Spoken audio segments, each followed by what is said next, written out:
Airport security force का हत्तक-आमेज रवैया, हज पर जाने वाली खातून के बाल काट दिए। मामला सामने आने पर एएसएफ इंतजामिया को सख्त तनकीद का सामना। वाकया रवां हफ्ते उस वक्त पेश आया जब सीमा बानो नामी खातून कराची से हज के लिए जिन्ना इंटरनेशनल एयरपोर्ट से रवाना हो रही थी।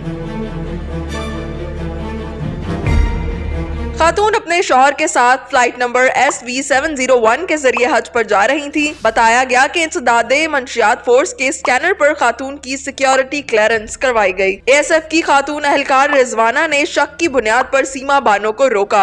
एएसएफ की खातून अहलकार ने मुसाफिर सीमा बानो के बालों पर शक जाहिर किया था। खातून के बाल खासे मोटे थे, जिस पर एएसएफ की इंस्पेक्टर, सब इंस्पेक्टर और एएसआई ने उन्हें रोका। ये भी बताया गया कि एएनएफ अहलकारों ने खातून को क्लियर कर दिया, लेकिन एएसएफ अहलकार बजिद रहे कि खातून ने बालों में कुछ छुपा रखा है। एएसएफ की टीम ने तलाशी के लिए खातून की कमरे में ले जाकर तलाशी की। इसी दौरान सीमा बानो के सर के बाल काट दिए गए और खातून के बाल काट कर स्कैनर में डाले गए, लेकिन इस दौरान भी कोई मशकूक चीज सामने नहीं आई। हज पर जाने वाली खातून के साथ तज़हीक आमेज रवैया अपनाने के बाद सीमा बानो को फ्लाइट पर जाने दिया गया।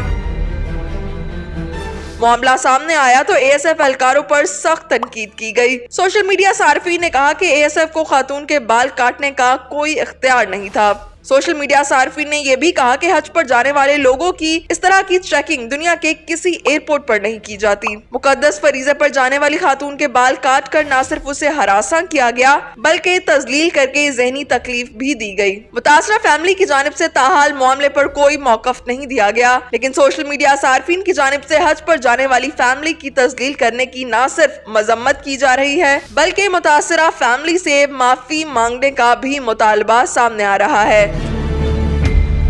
एएसएफ एहलकारों की जानिब से खुफत को छुपाने के लिए मामले को छुपाया गया। तर्जुमान एएसएफ ने मामले पर मौकफ देने से गुरेज किया है। एविएशन डिवीजन ने मामले की इंक्वायरी शुरू कर दी है। एविएशन डिवीजन के सेक्रेटरी ने मामले की तहकीकात के लिए 4 रुकनी कमेटी तश्कील दे दी। कमेटी को 2 दिन में रिपोर्ट पेश करने का हुक्म दिया गया है। ऑर्डर में कहा गया है कि स्कैनिंग के बाद खातून को सवार होने के लिए इजाजत दी गई, लेकिन वाकये के हकाइक जानने और जिम्मेदारी का ताजुन करने के लिए मामले की इंक्वायरी की जाए। 1 जून 2024 को पेश आने वाले वाकये की तहकीकाती रिपोर्ट सामने आने के बाद मजीद तफसीलात सामने आएंगी। आपको बताते चले कि मुल्क भर से आज़मीने हज के लिए खसूसी परवाजें चलाई जा रही हैं। पाकिस्तान हज मिशन 70,105 सरकारी और 80,000 से ज्यादा प्राइवेट आज़मीन की मेजबानी करेगा।